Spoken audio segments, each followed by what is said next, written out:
Y vamos a estar comenzando con la palabra de Dios. Como dice el título, dice dependencia. La verdad que solamente escuchar esa palabra muchas veces nos puede traer tiene una connotación negativa muchas veces, decir dependencia. Que algo dependa de alguien, para uno trae algo negativo. Yo anoté que dice que es cuando se produce una relación en donde uno de los dos involucrados necesita de algo o de alguien para poder vivir, existir o funcionar correctamente. Cuando hay una relación de dependencia, alguien tiene que ceder para que pueda existir, para que pueda vivir, para que se pueda desarrollar. Pero quiero empezar con una pregunta. ¿Tú de quién dependes? ¿Tú de quién dependes? Amén. Gloria a Dios. Pero vamos a estar leyendo Efesios 5, del 15 al 18. Un pasaje muy conocido, un pasaje que nos invita a algo. Vamos a estar leyendo. Amén.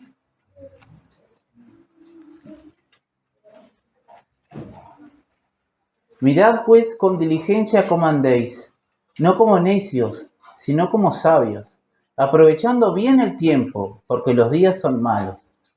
Por tanto, no seáis insensatos, sino entendidos de cuál sea la voluntad del Señor.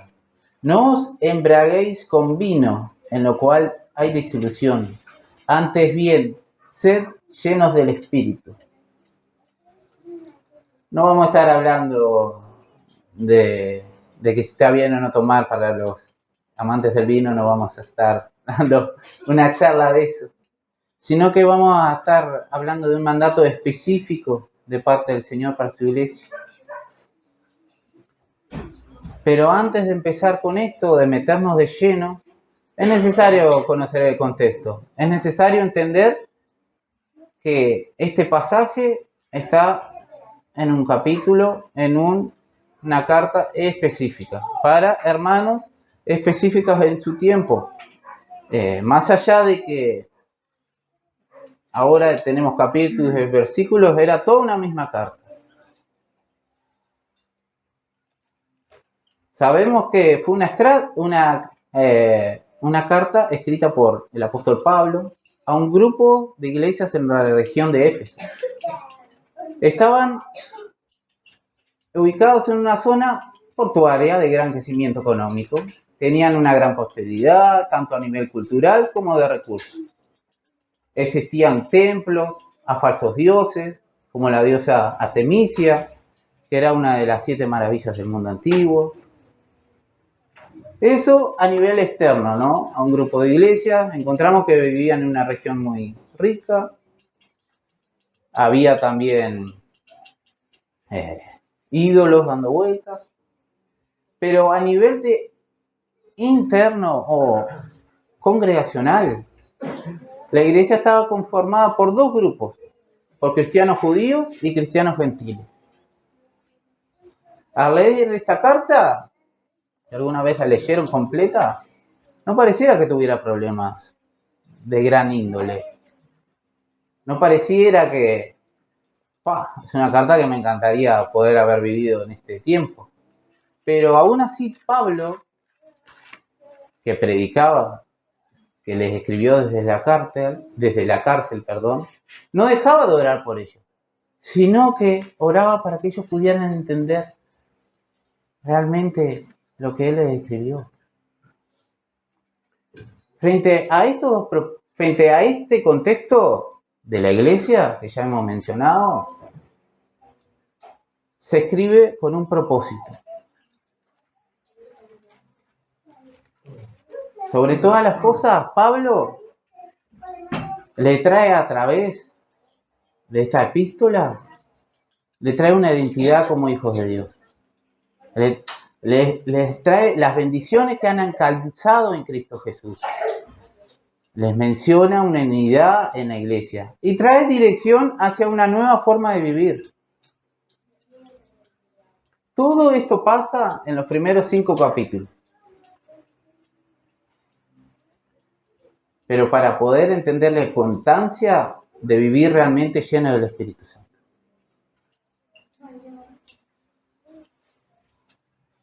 Vamos a más o menos pasar por arriba los primeros 5 capítulos. Para poder llegar realmente lo que significa ser lleno del Espíritu Santo. Porque muchas veces se lo saca fuera de contexto. Muchas veces pareciera que estuviera diciendo una cosa, pero en realidad es totalmente otra. Muchas veces me vienen a decir, estoy lleno del Espíritu Santo, y hacen cada cosa que lo que menos tienen es ser lleno del Espíritu Santo. Tal vez esté lleno de otra cosa.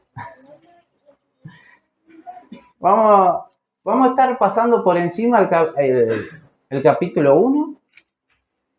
Vamos a estar sintetizándolo.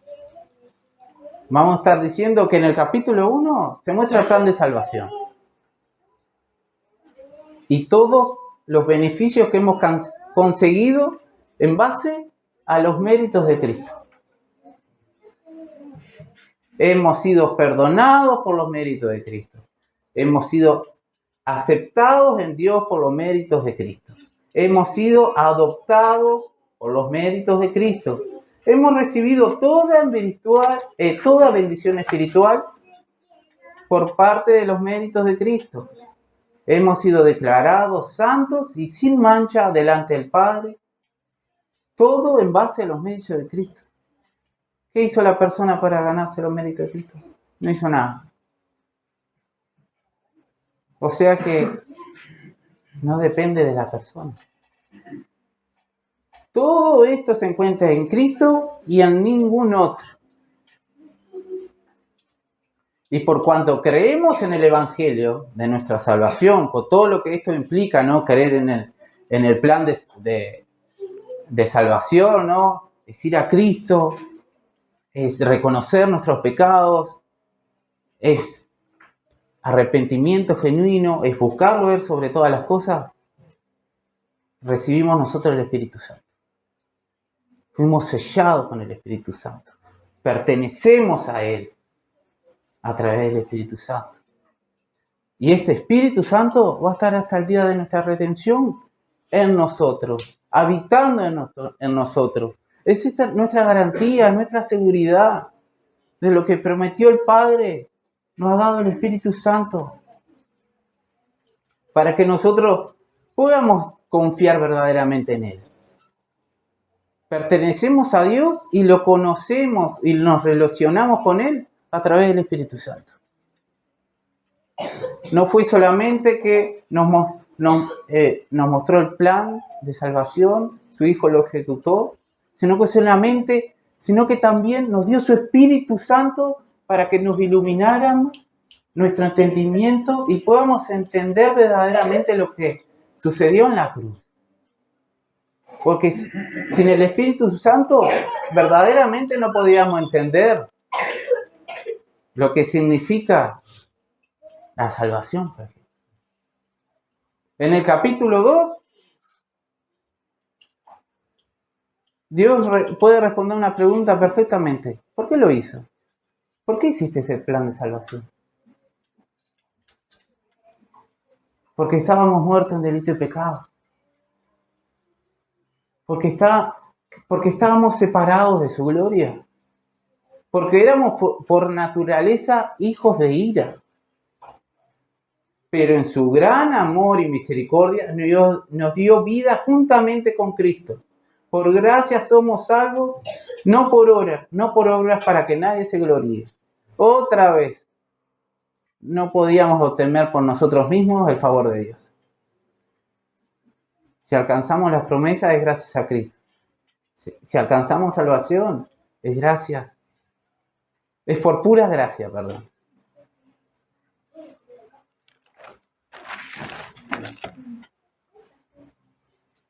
Y mediante esto nos dice el Señor que nadie tiene privilegio. Nadie tiene favoritismo. Más nadie se ganó el favor de Dios por sus propios medios, sino que es un don de Dios por medio de la fe.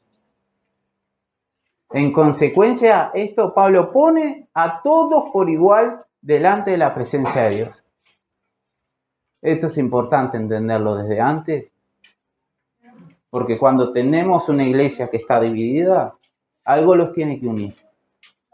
Cuando tenemos a los cristianos judíos y a los cristianos gentiles, tiene que haber una unión de por medio. Si no, no podían existir en un solo mismo lugar. Y esto lo recalca ahora en el capítulo 3. Pablo, en el capítulo 3 se habla de la unificación de dos pueblos para hacerlo solo uno espiritualmente hablando. Pone a Jesucristo como eslabón principal para esa unión. Es en la cruz y la obra redentora de Jesús que hace que tanto judíos como gentiles alcanzasen las mismas promesas por intermedio del Evangelio.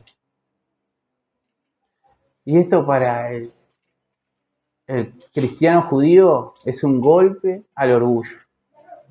Es un golpe al orgullo porque él pensaba que por intermedio de las obras de la ley estaba más cerca que Dios que los demás. Es un golpe al orgullo del judío porque pensaba que a través de todo el sistema sacerdotal era mejor de aquellos que no conocían a Dios.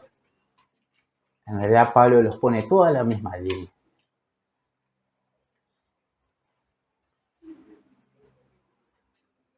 Por eso Pablo, sabiendo lo que había de venir, llama a guardar la unidad en el espíritu en vínculo de paz.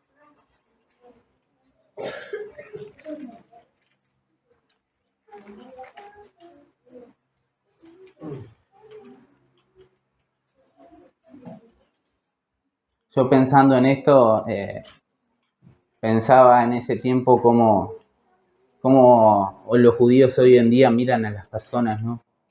Desde un nivel de superioridad, viéndolos que son más espirituales que otros. Y cómo el Evangelio trae luz a las personas. De repente, tengo que tratar a los demás como superiores a mí mismo. Pero de repente es un gentil. Pero ahora lo debo de tratar de diferente manera si Cristo llevó a mi vida. En el capítulo 4 se describe cómo se tienen que relacionar los unos con los otros. Que vivan vidas dignas al llamado que han recibido de pertenecer al pueblo de Dios. Se menciona que se deben de tratar con humildad, con mansedumbre, soportándose con paciencia en amor.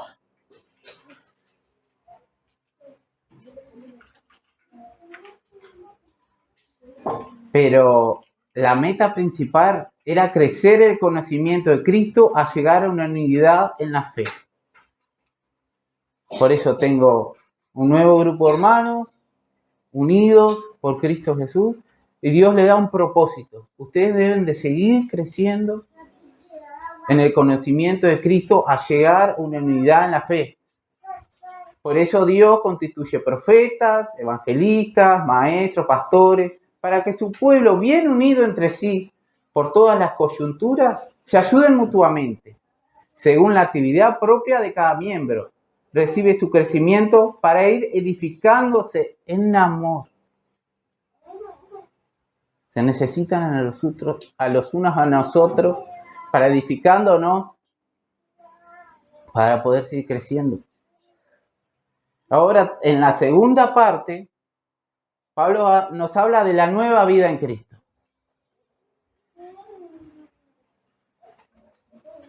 Teniendo una nueva vida en Cristo, somos llamados a vivir de una manera totalmente diferente hasta el momento en que antes del Evangelio llegara a nuestra vida, ¿no? Pasaje muy conocido en cuanto a la pasada manera de vivir, despojaos del viejo hombre, que está viciado conforme a los deseos engañosos, y renovaos en el espíritu de vuestra mente. Debe haber un cambio de mentalidad. Y vestidos del nuevo hombre, creado según Dios en justicia y santidad en la verdad. Nunca nos olvidemos que primeramente Dios le estaba hablando a su iglesia. Que primeramente estaba hablando a ellos como una unidad sola. Y nos habla perfectamente hoy a nosotros. Nos menciona ciertas características que debemos practicar primeramente entre nosotros, como hermanos, el cual es la marca que somos nuevas criaturas.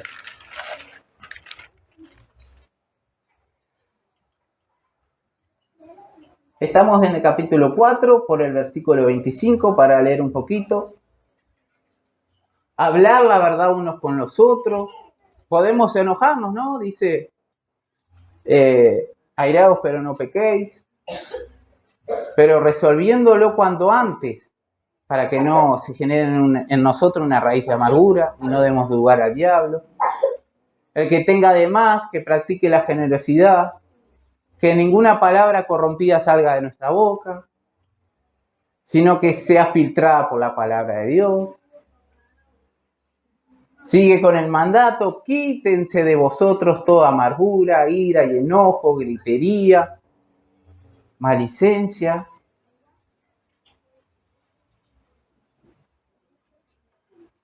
Pero si llegamos a fallar, esta misma actitud tengan los unos con los otros, sean benignos, misericordiosos y perdónense en base como a Cristo los perdonó. Imaginen un solo lugar, yo vuelvo porque dos culturas diferentes, personas diferentes, de repente creían en ídolos, se volvieron al Dios vivo, siempre los judíos querían judaizar a los gentiles. ¿Cómo no va a haber roces en esas circunstancias? ¿Cómo no va a haber problemas? Hemos recibido gracia y la tenemos que dar hacia los demás, en otras palabras. Aún contando todo esto, Dios pide que la forma de caminar en el mundo y juntos con mis hermanos sean como hijos de luz en el capítulo 5, imitando a Dios como un hijo amado, ¿no? Como su hijo que tiene una relación estrecha con su padre y desea ser como él. Imito también a Jesús, cómo amó a los suyos, así debo de amar como ofrenda y sacrificio, desechando y reprendiendo las obras de las tinieblas, porque van en contra de un Dios que es santo y lleno de luz. Sigue en el capítulo 5. Y ahora sí vamos a estar entrando a nuestros versículos principales, que ya lo leímos. Mirad pues con diligencia cómo andéis, no como necios, sino como sabios, aprovechando bien el tiempo, porque los días son malos. Por tanto, no seáis insensatos, sino entendidos de cuál sea la voluntad del Señor. Estamos claros que debemos de vivir como sabios, no ignorando la voluntad de Dios, porque ya ha sido revelada a nuestras vidas. El Señor habló a través de su palabra. Lo habló a los efesios y nos habla hoy a nosotros. Sabemos lo que tenemos que hacer. ¿Vivimos en correspondencia a esto? ¿O vivimos de una manera insensata? Y aun como si fuera poco, se nos aconseja a no perder el tiempo, sino que aprovecharlo lo mejor posible. Porque los días son malos, dice. Y ahí yo entiendo como días malos que el diablo reambula como león rugiente buscando a quien devorar. nuestra carne también atenta contra nosotros todos los días. El mundo nos influencia siempre a pecar contra Dios. O sea, de parte de Dios tenemos muchos mandatos para hacer. De parte de Dios también nos dice que los días son malos y a veces no nos damos cuenta que los días sean malos. Y ahora, ¿cómo entrelazamos con el versículo 18? Porque humanamente hablando, es imposible llevar esta vida.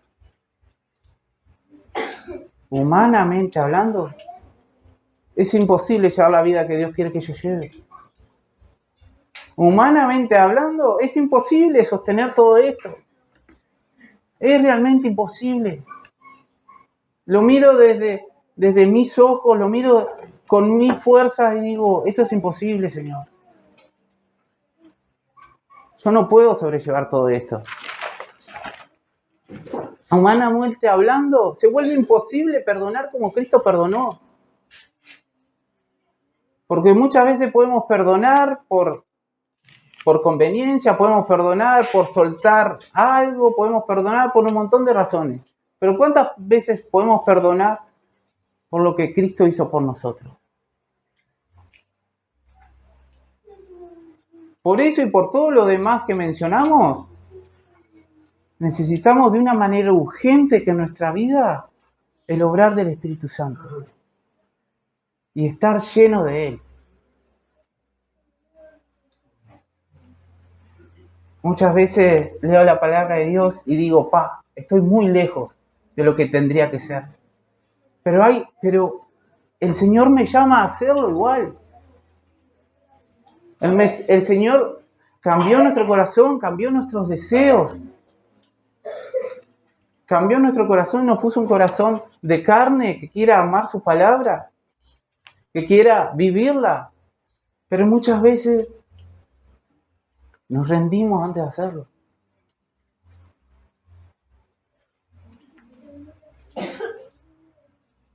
Ahora sí leemos el versículo 18 que dice: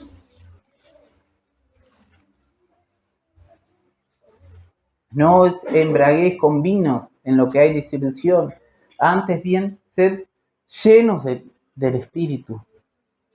Pablo hace una comparación entre estar lleno del Espíritu Pablo hace una comparación del que está tomado por el vino a estar lleno del Espíritu.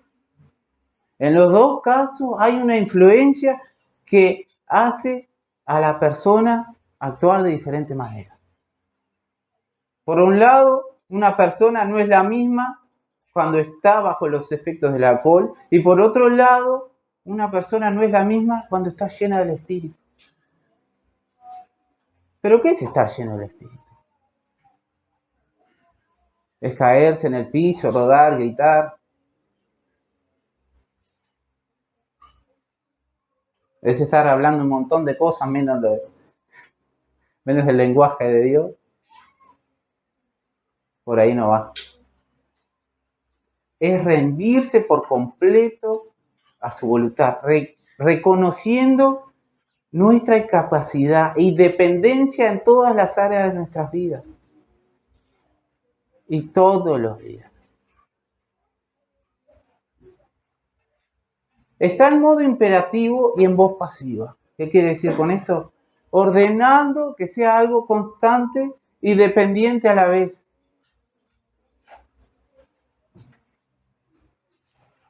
Señor, te entrego por completo y quiero que me domines por completo. Y no es algo específico, ¿sí? Es algo de todos los días. Le entrego el control al Espíritu Santo para que Él me lleve a vivir lo que por mis propias fuerzas no lo puedo hacer.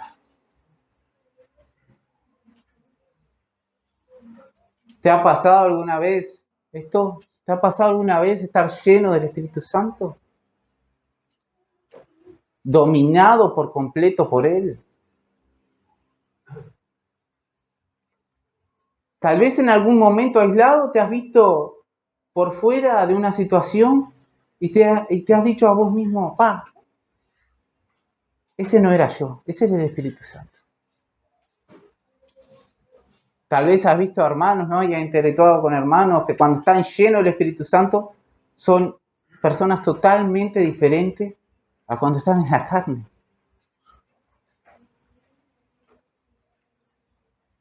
Pero ¿por qué muchas veces son momentos puntuales en nuestras vidas? Pero ¿por qué muchas veces son situaciones que pasaron hace mucho tiempo? Lo pueden experimentar otras personas. ¿Por qué no lo podemos experimentar nosotros? Si en cada uno habita el Espíritu Santo de una forma permanente. No es que hoy está, se va, vuelve. Él dijo que es nuestra garantía, nuestra herencia, hasta el día de la redención. ¿No será que consciente o inconscientemente lo estoy entristeciendo o apagando? Cuando caigo en la incredulidad del que no está obrando en mi vida. Muchas veces caemos en esa incredulidad, en ese escepticismo, en no confiar en la obra del Espíritu Santo que está haciendo en cada uno de nosotros, es que está haciendo en los demás.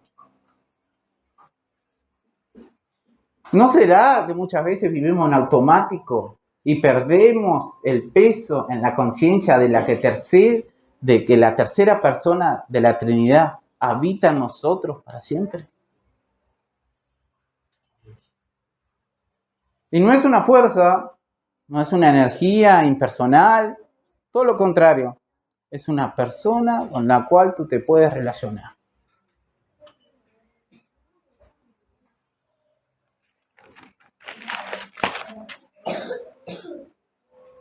Pero ¿cómo hago para vivir lleno del Espíritu Santo? Relacionándome con Él, en todo momento, todo tiempo, en el diario vivir, en el día tras día. En todo el tiempo está el Espíritu Santo en vos. Y a veces como que separamos lo secular de lo espiritual, a veces separamos la reunión de los miércoles, los sábados, y de repente llega el domingo y no siento, y ya el miércoles me quebranté, después no me quebranto más. Esto no es el Espíritu Santo, el que está actuando. Reconociendo que sin su intervención y su poder no puedo hacer nada.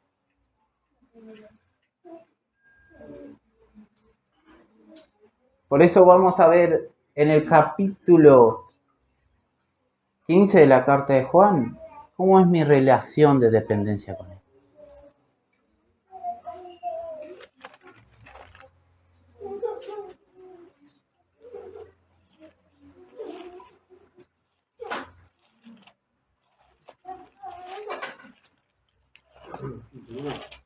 Quince, 4 y 5.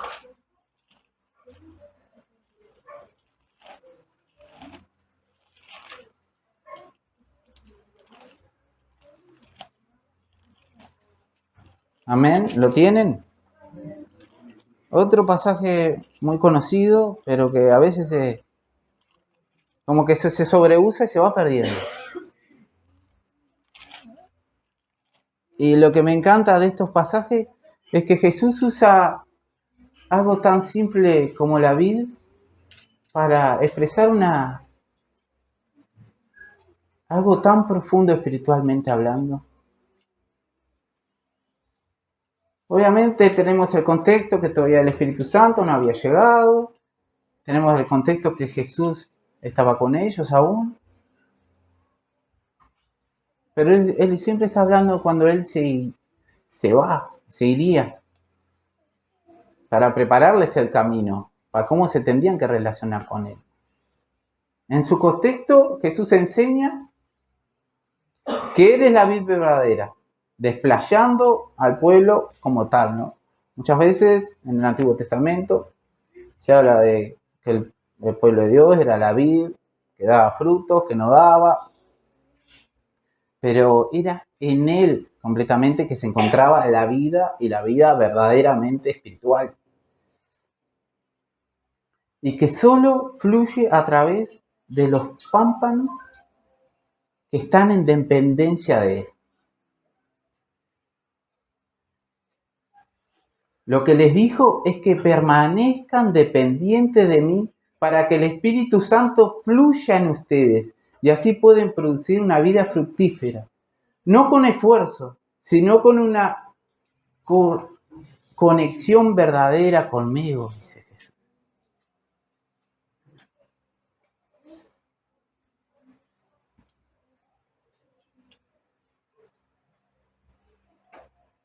Y frente a esto, uno decide si puede rendirse en una actitud de dependencia para obtener poder del Espíritu, porque separados de Él no podemos hacer nada. Y cuando es nada, nada. ¿Cuántas veces, hermano, pareciera que aún teniendo el Espíritu Santo y conociendo a Jesús, pareciera que estuviéramos secos? ¿Cuántas veces sabemos lo que tenemos que vivir, ¿no? Pero no lo hacemos porque no tenemos la fuerza para hacerlo, ni sobrellevarlo a lo largo del tiempo. ¿Será que elegimos estar desconectados de la fuente, de la vida? ¿Será que elegimos estar desconectados de la fuente de amor, de la fuente de paz, de la fuente inagotable que es el Señor? Y no nos rendimos por completa a la guía del Espíritu Santo. ¿Será que muchas veces intercambiamos los roles también? Y nos ponemos a nosotros mismos como en el centro de la vida cristiana. Muchas veces podemos pensar de que somos indispensables, que las cosas se hacen porque uno las tiene que hacer. Pero en realidad nuestra vida gira en torno a Cristo, no a nosotros. Y muchas veces pretendemos de que Dios gire también alrededor nuestro. Si en realidad nosotros debemos depender de Él.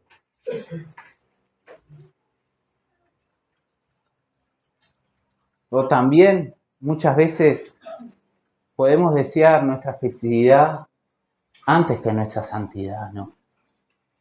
Porque cuando elegimos estar llenos del Espíritu Santo, vamos a desear una vida santa.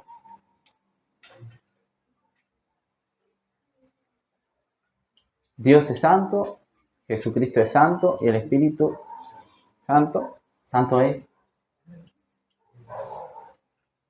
Por ende, si yo estoy en una dependencia con Él, mi vida va a reflejar ese atributo.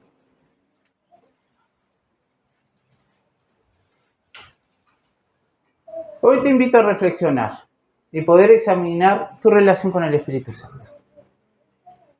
¿Tienes una entrega total o parcial? Cada uno sabe. ¿Permaneces dependiente de Él o varías en tu relación con Él? Primero que nada, ¿tienes una relación con Él? ¿Dependes de Él?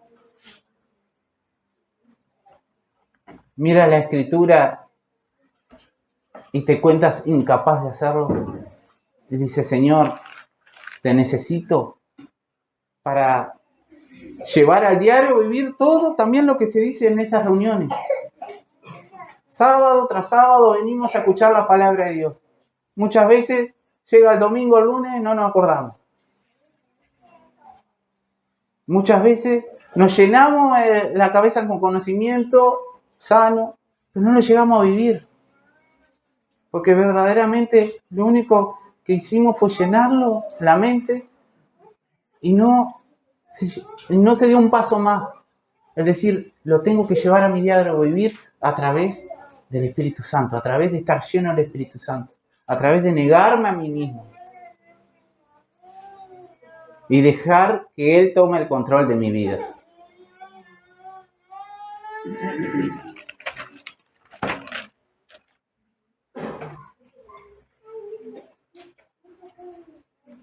Porque si no busco continuamente estar lleno de Él, si no busco continuamente darle el control, no puedo amar a mis hermanos como Cristo me ama. No podemos estar unánimes con mis hermanos en el espíritu. No puedo vivir una vida agradecida para con mi Padre. Y la lista sigue. No puedo amar a mi esposa como Cristo amó a su iglesia. Y la lista continúa. Pero lo único que les quiero dejar, hermanos, es que no se esfuercen por hacer, sino que se esfuercen por depender. Amén, hermanos. Hasta aquí traje para compartir.